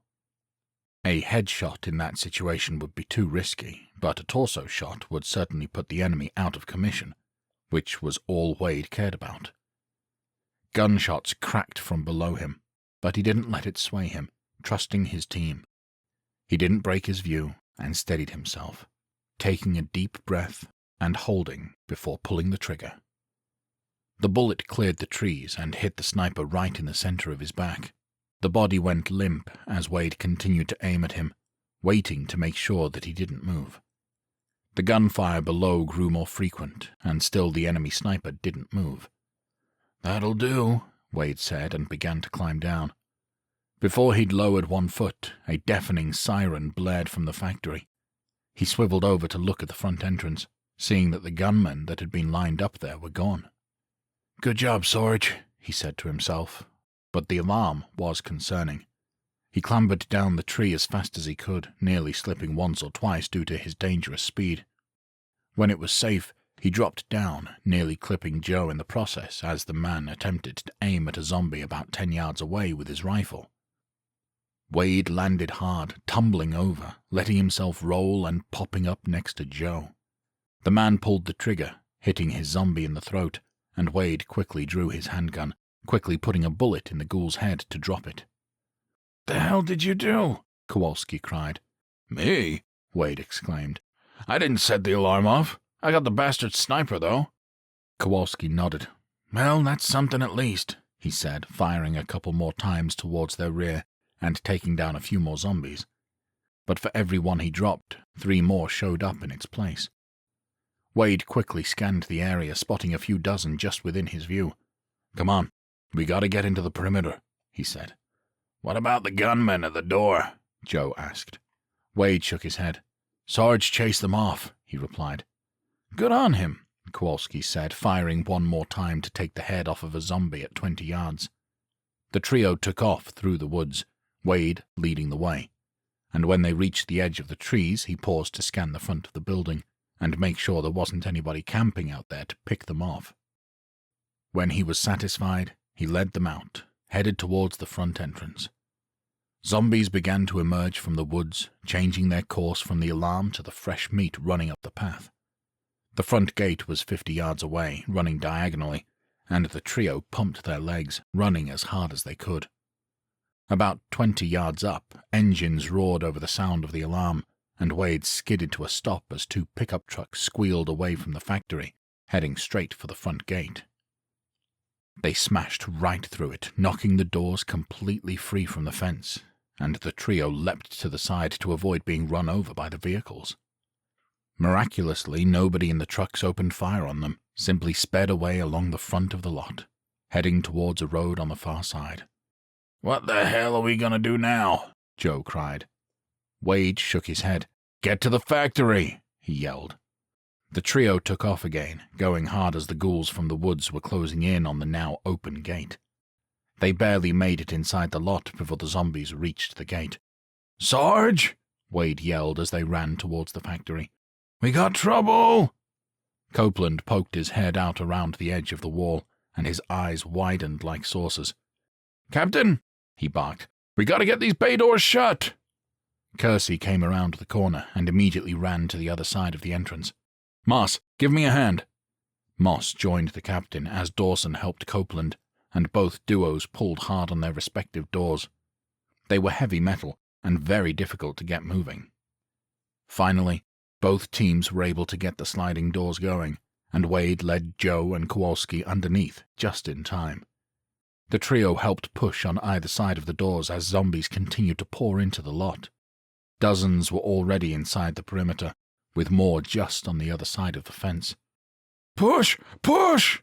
Kersey screamed, and the men finally managed to get the door shut just in time. Once secure, everyone stood there, chests heaving, the sound of cold, dead hands smacking against the metal doors, while the siren continued to blare. Chapter 10. The alarm finally stopped, leaving the zombie banging echoing loudly and the men's ears ringing in its wake. Brett and Baker approached, eyes wide as they surveyed the door. "Oh, hell, that can't be a good sound," Baker quipped. "No, it is not," Kowalski huffed, finally straightening after their run for their lives. Brett cocked his head. "Captain?" he asked, deferring to the next course of action. Kersey stood there for another brief moment, collecting his thoughts before straightening his shoulders. "Brett, Baker, get to that exterior wall, make sure that door is secure, and see if our friends left us any transportation." Both men nodded and took off back the way they'd come. "Sergeant, take Dawson and secure the back wall," Kersey continued. "Johnson, Moss, other wall, go." The 4 men took off to secure their respective areas, leaving the captain with the 2 snipers and Joe. "Who's your friend, Kowalski?" Kersey asked. The civilian straightened up finally, his cheeks still red from their run. "My name's Joe, sir," he huffed. "Appreciate the assist, Joe," the captain said. Joe shook his head. "Wasn't exactly out of the goodness of my heart," he replied. Kersey cocked his head, looking at Kowalski with a raised eyebrow. The sniper shrugged. "He helps us, we help him and his people," he explained. "Don't worry, we aren't going to have to kill too many people." He paused. "Well, probably." "Based on the amount of gunfire, I'm guessing that ship has sailed," Kersey said dryly. Kowalski chuckled. "Ain't that the truth?" he said. "So, what do you want us to do, sir?" Wade asked. Kersey jerked a thumb over his shoulder. "Take Kowalski and do a sweep of the interior," he said. "Gotta make sure we don't have any stragglers who want to do us harm. Oh, and see if you can find our weapons. Probably would be good to have, given our current situation." Wade and Kowalski nodded and took off together, leaving the captain and the civilian standing together by the front door. Joe leaned against the wall, looking up at the stoic soldier. "I'm guessing by the confident look on your face that you have a plan to get us out of this?" he asked. "Nope," Kersey replied, popping the pea. Joe blinked at him. "Then," he stammered, "why do you look so confident?" "This isn't even the worst situation I've been in this month, let alone over my career," Kersey explained. "I've got some resourceful people in my group, so we'll figure something out. In the meantime, we just need to watch this door and make sure it doesn't move." Joe's shoulders relaxed, and he stepped up next to the captain, joining him in the watch. Kersey couldn't help but feel at least a little accomplished that he'd allowed the civilian to be a bit less nervous about their situation. On the exterior of the building, Brett and Baker reached the door just as a zombie wandered in through the opening. The latter rushed up, straight kicking it in the chest and sending the ghoul crashing into the wall. Brett darted around him and jammed his knife into its eye. He dashed for the door, peering out and spotting a truck about 15 yards away. There were 6 ghouls within 10 yards of it, with one headed in their direction. "What are the odds the keys are in it?" the corporal asked. Baker shook his head. "Somewhere between 0 and less than 0, I would suspect," he said dryly. "Thank you for showing up to work today, Private Sunshine," Brett quipped. Baker shrugged. "Just being realistic," he replied. "Realistic or not, we gotta go look," the corporal said. Baker sighed. "I was afraid you'd say that," he muttered, and looked around for a weapon. He finally found a metal pipe on the ground and picked it up, giving it a practice swing for good measure. Brett drew his knife. "You cover me," he instructed, "and I'll take care of the truck." Baker nodded, and they rushed out the door.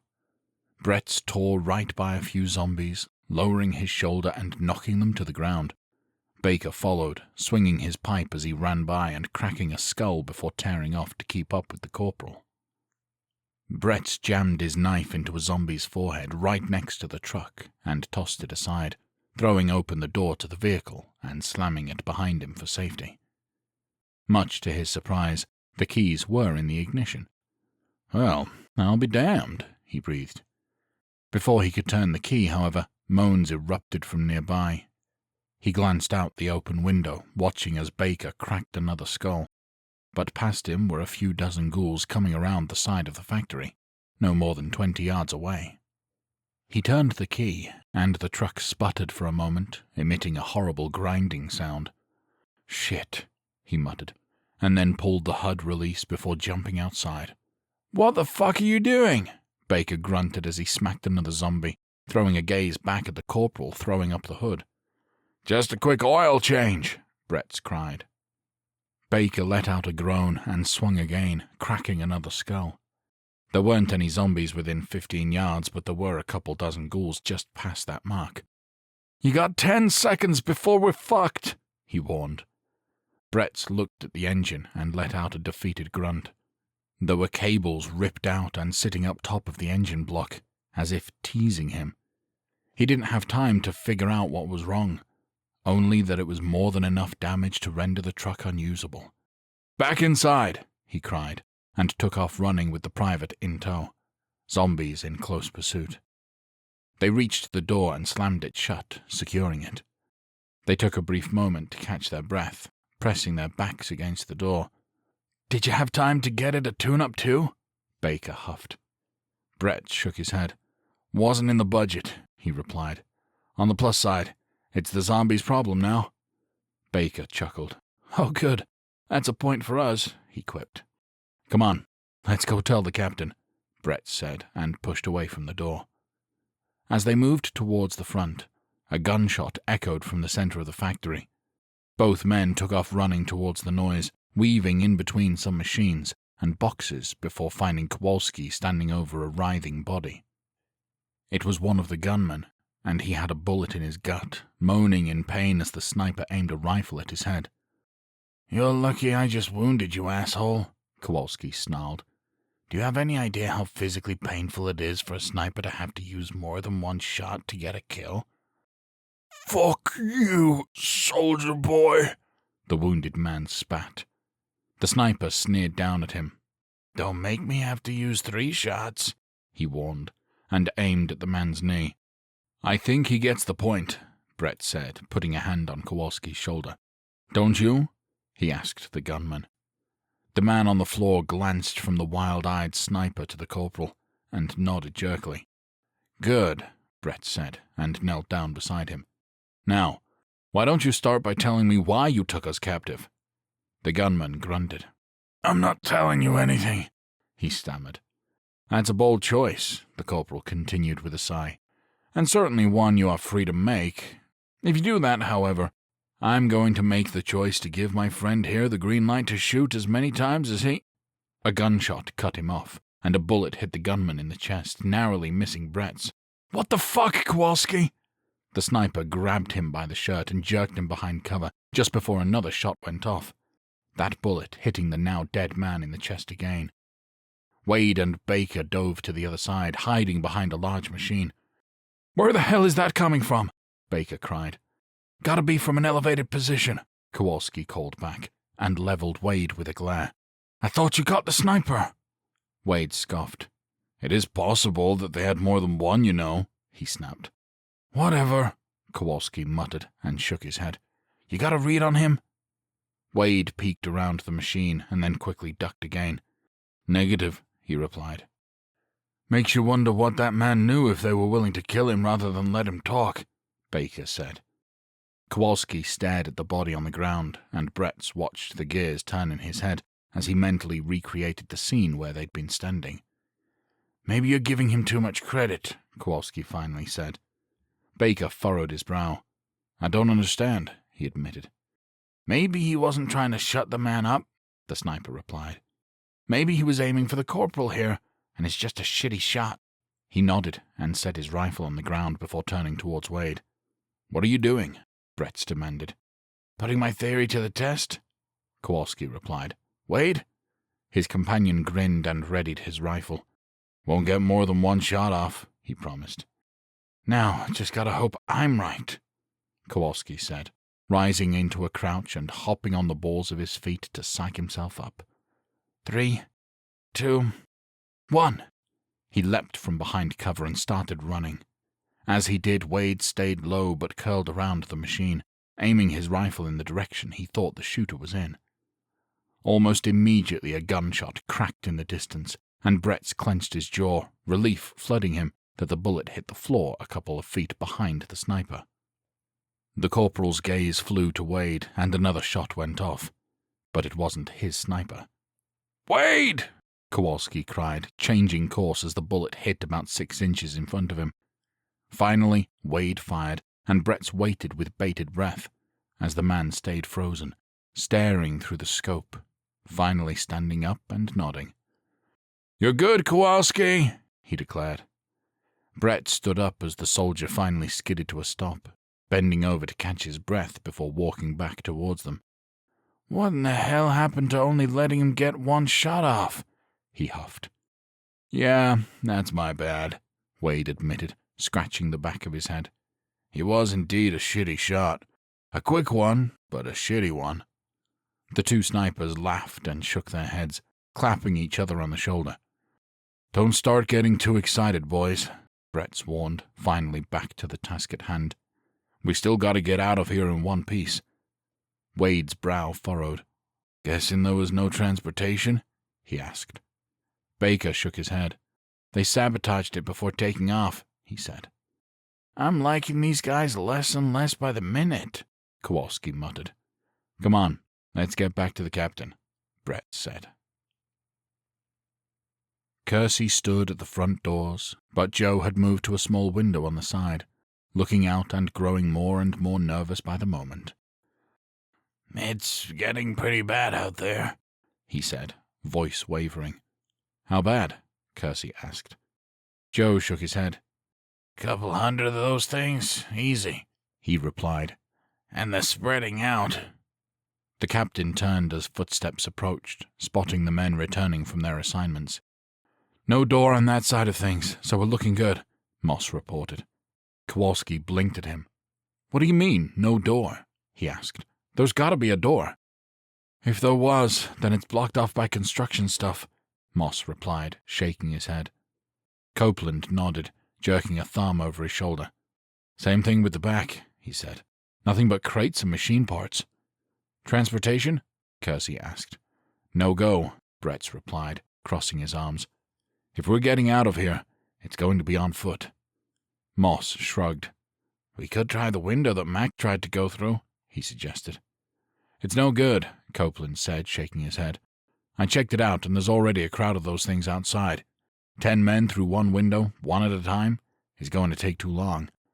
Crowd control is going to require gunfire, and we'll be overwhelmed by the time we got out." "Speaking of weapons," Kersey said, holding up a hand. Kowalski nodded. "We found the gear, but got distracted by some shooters," he said. "It's in a little storage closet." "Good, because it looks like we're going to need them," the captain said. "You have a plan, Cap?" Copeland asked. Kersey took a deep breath. "Gentlemen, we're in a musician's plant," he declared. "Closed for repairs or not, I'm going to assume that there is something that goes boom somewhere in here. Let's find it and cut us a path out of here." The men let out an enthusiastic, "Yes, sir," and then scattered to scour the factory floor for something that could help them. Chapter 11. The soldiers returned from their factory rummaging, back to the front entrance, which was starting to bow a little bit under the pressure from the zombie mob outside. Kersey stood, keeping an eye on it as they returned. "Anybody got anything useful?" he asked. "Coming up empty, Captain," Copeland replied, shaking his head. Most of the other men shook their heads as they approached, but Wade was the only one who didn't show up. "Anyone seen Wade?" Kersey asked. A loud whistle echoed throughout the building, coming from the back somewhere. "I think I got something," Wade yelled, the sound faint as they all strained their ears. "Moss, watch the door," Kersey said. "Yes, sir," Moss replied, stepping aside so that the captain could lead the rest of the group through the factory to the back. "Position, Wade!" he called, and waited for the resulting holler before changing course to get closer to him. After 2 more calls, they finally came across him, his ass sticking out of a machine. "Wade, what you got?" Copeland asked, leaning over the opening. The soldier struggled for a moment before popping out, smeared with grey, holding out a handful of gunpowder. He grinned. Kowalski rolled his eyes. "Oh, good. We should be able to blow a small hole in the wall with that," he drawled. Wade jerked his free thumb over his shoulder. "There's about 10 pounds of it in a container in there," he said. "Guess they didn't fully clear out this machine yet." Kersey nodded thoughtfully. 10 pounds should do some damage," he said. "Just need a delivery device." Joe piped up, startling the captain as he hadn't realized the civilian had joined them. I think I have something for that." The soldiers all turned to him, and his eyes shifted back and forth uneasily. "Well, have at it, bud," Kowalski prompted. "We don't bite."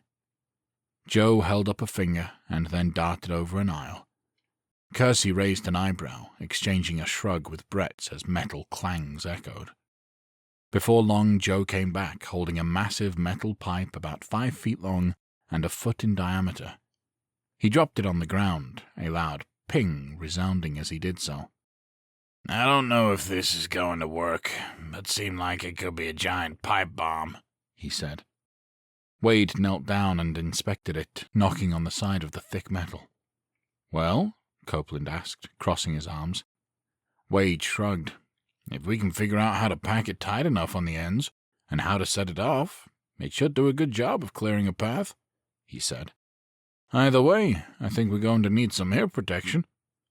"Wade, Johnson, start getting this thing prepped," Kersey instructed. "Rest of you, get to the sides of the building wherever there is a window or door. Start making noise to draw those things away from the entrance." There was a chorus of "Yes, sir," and everyone ran off to do their assigned duty as the captain made his way back to the front. Moss stood there, a concerned look on his face as the metal doors creaked and bowed. "Hope you found something," he said, as Kersey approached, "because I don't know how much longer this door is going to hold. If they build the bomb properly, then there won't be anything left of this door or the mob outside," the captain replied. Moss's eyes widened. "Wait, bomb?" he asked. Kersey smirked and gave him a wink, the levity prompting a smile on the private's face.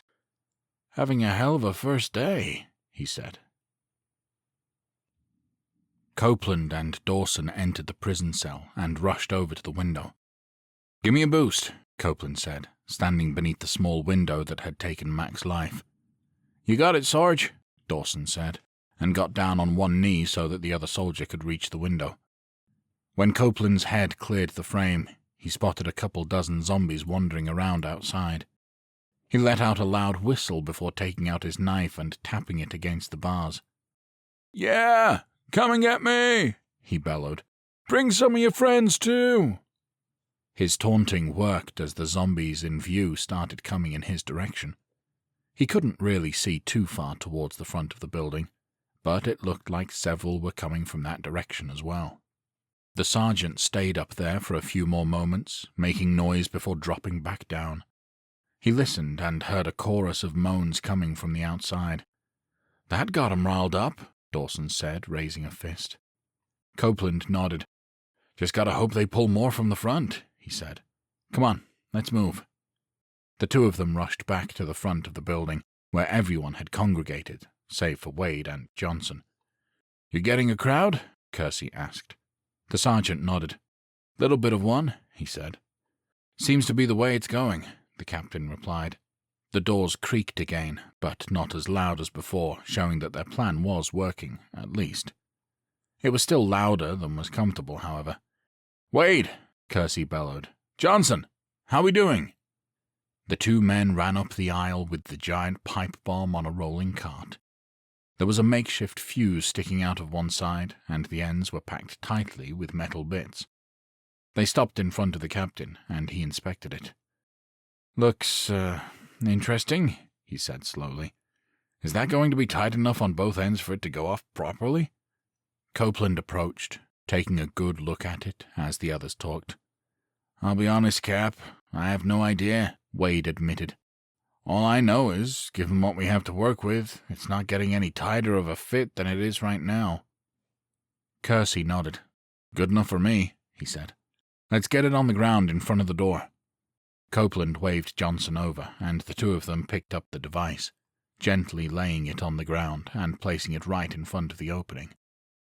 Okay, when this door opens, I want you to shove this thing out as hard as you can, and then run for cover, Kersey instructed. There's a good chance the explosion is going to rip right through this door, and hopefully the crowd outside. As soon as it detonates, we haul ass to... well, Kowalski, where the hell are we going? He turned to the sniper. We need to get to the southwest corner of the woods, Kowalski said. Based on what we saw outside, I don't recommend going straight up the main path. The woods aren't that dense, so we should be able to push through without much problem. Joe raised his hand. My truck is at the far edge of the trees, covered, of course, he said.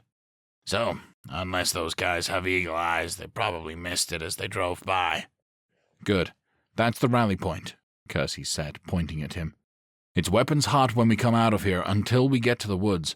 At that point, conserve your ammo. If this is the kind of resistance we're going to be facing, we're going to need every shot. There was a collective noise in the affirmative, and he took a step back. All right, let's get it loaded up, Kersey said, and most of the men took cover, leaving the captain and Dawson on one side of the door, and Kowalski and Baker on the other. Copeland and Johnson stood at the bomb. Just give me the word, and I'll light it up, the sergeant said. Kowalski, Baker, you ready? Kersey asked. Both of them nodded yes, and the captain took a deep breath. Light it, he said.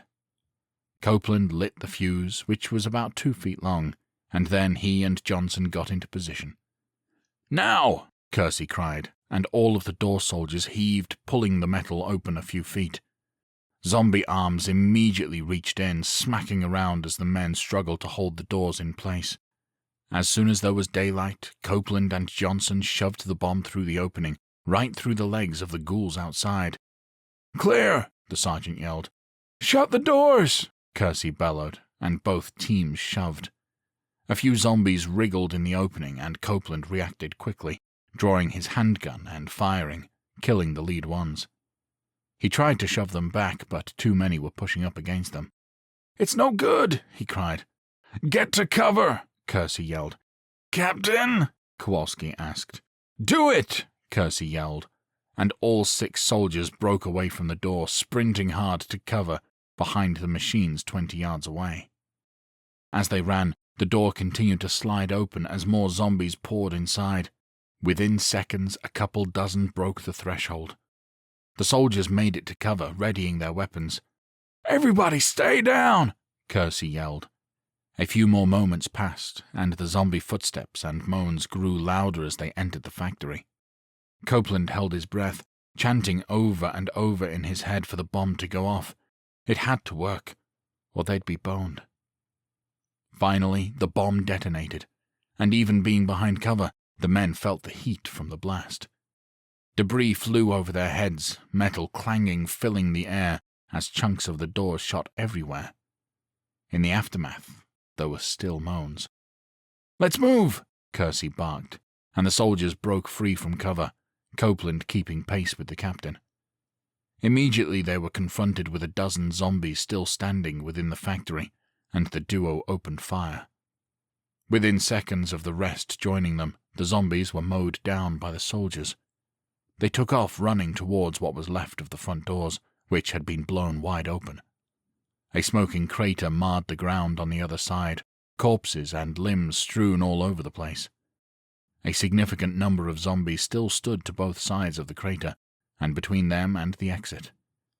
Luckily, there were only about 20 creatures straight ahead, but the ghouls on both sides were wandering back in. The group ran hard, their window to escape quickly closing. "Johnson, on me!" Kersey cried, and the private took up position on the side opposite Copeland. The three of them fired straight ahead, knocking down some of the zombies in front of them. "Keep firing!" the captain bellowed. The men ran through an entire mag of ammo, cutting a hole through the ghouls in front of them, creating a clear path to the exit for a few moments before it would close up again. "Move! Move! Move!" Kersey urged, and the group sprinted through the front gates, Joe and Brett's bringing up the rear. Copeland led them into the woods, rushing through the trees in the direction of the truck. About 20 yards deep they ran into about a dozen zombies, and he and Kersey paused to aim and take shots, thinning the herd out a bit. Then they pulled their knives and went to work. One by one the duo made quick work of the corpses, alternating between jamming blades into eye sockets and tossing others to the ground for the soldiers behind them to take care of. It was a quick battle, with zombies being dispatched left and right. Finally the woods were mostly silent, at least in front of the group. Moans and footsteps grew louder from behind. "Everybody good?" Kersey huffed. There was a chorus in the affirmative, and he nodded, waving for Copeland to take the lead. "Let's get to the truck," he said, and the soldiers moved at a brisk pace, heads on swivels. The sergeant led the way, hoping that the worst of the fight was behind them. Chapter 12. Joe drove the truck, loaded down with soldiers, up to the farmhouse. As he parked, both Betsy and Robert emerged holding guns, but they visibly relaxed when they saw Joe at the wheel. The soldiers piled out of the vehicle, and as they headed inside, Betsy ran to Joe, throwing her arms around his shoulders. "Are you okay?" she asked. He nodded. "Yeah, I'm fine," he said. "Just treat these guys well. They're the real deal." He lowered his voice and leaned into her ear. "They also lost a man," he whispered. "Let Robert know if you can. Don't want to do anything to upset them." She nodded and headed over to Robert, who was shaking hands as the men filed inside. "Come on in," he said. "We have plenty of food and drink for everyone." Kersey approached with his hand extended for a shake. "Your friend Joe here is a brave man," he said as they clasped hands. "Not sure we would be here if it weren't for him." Robert smirked. "Well, first time for everything," he joked, giving a wink and causing a ripple of laughter before he ushered everyone else inside. Betsy pulled him aside and murmured in his ear, and he whispered back into hers. She scurried off to the second floor as the soldiers got settled. "Gentlemen, I'm going to have to apologize in advance," Robert said as the men squished into the living room. "Sleeping quarters are going to be a little tight." Kowalski raised a hand. "Don't worry, I'm sure someone will want to cuddle with me," he drawled. "Looks like Kowalski just volunteered for first guard duty shift," Kersey piped up. Laughter erupted in the room again, the levity welcome after such a difficult day. "We should be able to scrounge up enough pillows and blankets for everyone," Robert continued. "But we only have a good heat source for the main room and the 2 bedrooms. It may not feel like it when the sun is out, but I assure you that the cold hits like a brick once it sets." Wade shifted on the arm of the couch. "Frankly, sir, we're just happy to be indoors with food and drink," he said. As the words came out of his mouth, Betsy entered the room with a bottle of scotch in her hand. Robert took it with a smile and nod, and she headed into the kitchen, returning a moment later with a tray of glasses. "To what do we owe the honor?" Kersey asked as they set everything down on the coffee table in front of them. "Joe told me one of your own fell today," Robert said solemnly. "Where I'm from, the proper way to deal with that is to share some drinks and some memories of them. We have plenty of glasses for you, and we're happy to give you the space." The captain swallowed hard, nodding in appreciation. He held up a hand as Robert and Betsy turned to leave. "Please stay," he said. "Drink with us." Mac would have hated to be the reason that someone didn't have a drink. Kowalski raised his chin. "Plus, we have a busy day tomorrow," he added. "Headed to Kuna, after all." Kersey cocked a brow. "We're going where now?" he asked. "Big settlement, about 20 miles to the east," Robert explained. "Good, friendly folks, but more importantly, definitely against the chosen." The captain blinked at him with a confused stare. "Really?" The Chosen? He asked. I said the exact same thing, Kowalski cried, bouncing like a kid at Christmas. And the answer is just as stupid as you think it is. Kersey shook his head. A shame you don't have two of these, he said as he regarded the bottle of scotch. Feels like we're going to need it.